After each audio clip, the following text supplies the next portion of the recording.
আসসালামু আলাইকুম। Channel I কৃষি সংবাদে আমন্ত্রণ জানাচ্ছি আমি আনিকা জাহিন। এখনকার এই সংবাদ আয়োজন একই সঙ্গে চ্যানেল আইয়ের ইউটিউব চ্যানেল এবং চ্যানেল আইয়ের ওটিটি প্ল্যাটফর্ম আই স্ক্রিনে লাইভ স্ট্রিম হচ্ছে। নাটোরে মৌসুমী সবজি বেগুনের ভালো ফলন ও ভালো দাম পেয়ে খুশি কৃষক। শীতের শুরুতে প্রতি কেজি বেগুন 120 টাকা করে বিক্রি হয়েছে। বর্তমানে বিক্রি হচ্ছে 50 থেকে 60 টাকা কেজি দরে, জানাচ্ছেন রেজাউল করিম রেজা। নাটোর সদর উপজেলার বিভিন্ন গ্রামে অন্যবারের চেয়ে বেশি বেগুনের চাষ হয়েছে। 1 বিঘা জমিতে বেগুন চাষে খরচ হয়েছে জাত ভেদে 30 থেকে 60,000 টাকা। তাল বেগুন আর ভেঞ্চুরি 422 আর চকরি এগুলো লাভবান করে আমার এখানে মানুষ প্রচুর লাভবান আছে। 3 বিঘা জমিতে বেগুন চাষ করেছি করে এখন বাজারের দামও ভালো আছে।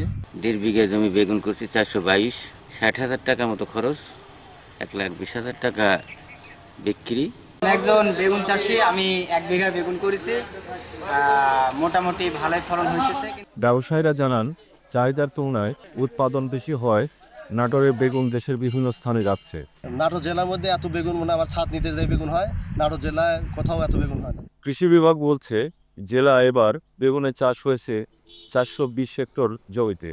যে পরিমাণ বেগুন এই নাটোর জেলায় উৎপাদন হয়, এর কিন্তু অনেক বেগুনই আমাদের দেশের বিভিন্ন প্রান্তে চলে যায়। আমরা কৃষি বিভাগ বিভিন্ন আরও উন্নত যে জাতগুলো বেগুনের আবিষ্কৃত হয়েছে, সেই জাতগুলো কৃষকদের ব্যবহারের জন্য পরামর্শ দিয়ে যাচ্ছি। পাশাপাশি রোগবালাই দমনের জন্য যে ধরনের পরামর্শ আমরা কিন্তু মাঠে দিয়ে যাচ্ছি। বেগুন চাষ লাভজনক হয় আগামীতে এই অঞ্চলে আরও বেশি বেগুন চাষ হবে বলে মনে করছেন সংশ্লিষ্টরা। নাটোর থেকে রেজাউল করিম রেজা, চ্যানেল আই। মেহেরপুরে নানা ধরনের চাষাবাদের পাশাপাশি মশলা জাতীয় ফসল হলুদের চাষ করে লাভবান হচ্ছেন কৃষক। বাণিজ্যিকভাবে অনাবাদি পতিত ও ছায়াযুক্ত জমিতে হলুদের চাষ দিন দিন বৃদ্ধি পাচ্ছে। মেহেরপুর প্রতিনিধি গোলাম মোস্তফার রিপোর্ট।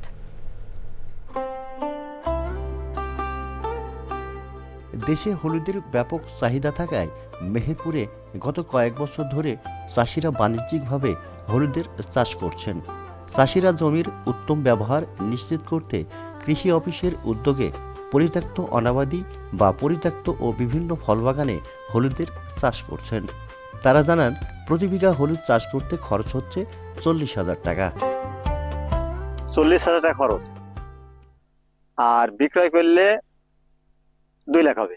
প্রত্যেকটা কৃষক যদি এই চাষের প্রতি হয়, আমার মনে হয় ধান চাষের চাইতে এটা একটা লাভজনক ব্যবসা চাষ। গতবার 10 কাঠা ছিল, তুইলি সেদ্ধ করি শুকনা করি 70-72 হাজার হয়েছিল। সার কীটনাশকের সংকট ও অতিরিক্ত দামের কারণে উৎপাদন খরচ আরও বেশি হচ্ছে বলে দাবি চাষিদের। এমন পরিমাণে দাম, মানে 50 টাকার সার 150 টাকা, বা 40 টাকার বীজ 120 টাকা। এই বছর 1.5 লাখ টাকা হবে। আগামী আমি বিঘে লাগাবো, 4 বিঘে লাগাবো, নিরাইতে খরচ। হলুদ লাভজনক মশলা হওয়ায় কৃষি বিভাগ থেকে চাষিদের হলুদ চাষে পরামর্শ দেওয়া হচ্ছে। কৃষি কর্মকর্তা যারা আছেন তারা কিন্তু যেহেতু আমাদের পরিবারগুলো অনুপরিবার হয়ে যাচ্ছে, ছোট পরিবার হয়ে যাচ্ছে, সেখানে তাদেরকে কিন্তু পারিবারিকভাবে এই হলুদের চাষ, মশলা জাতীয় ফসলের চাষে কিন্তু তারা উদ্বুদ্ধ করছে এবং পরামর্শ প্রদান করছে। কৃষি বিভাগের তথ্যমতে জেলায় এবছর 360 হেক্টর জমিতে হলুদের চাষ হয়েছে। কাঁচা হলুদ উৎপাদনের লক্ষ্যমাত্রা 7,488 মেট্রিক টন। মেহেরপুর থেকে গোলাম মোস্তফা, চ্যানেল আই।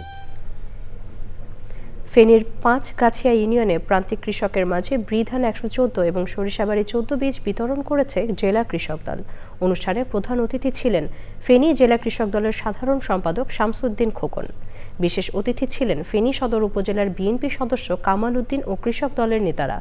অনুষ্ঠানে সভাপতিত্ব করেন উপজেলা কৃষক দলের সদস্য মির্জা আমির হোসেন বাদশা। সে সময় উপকারভোগী সহ বিভিন্ন শ্রেণী পেশার মানুষ উপস্থিত ছিলেন।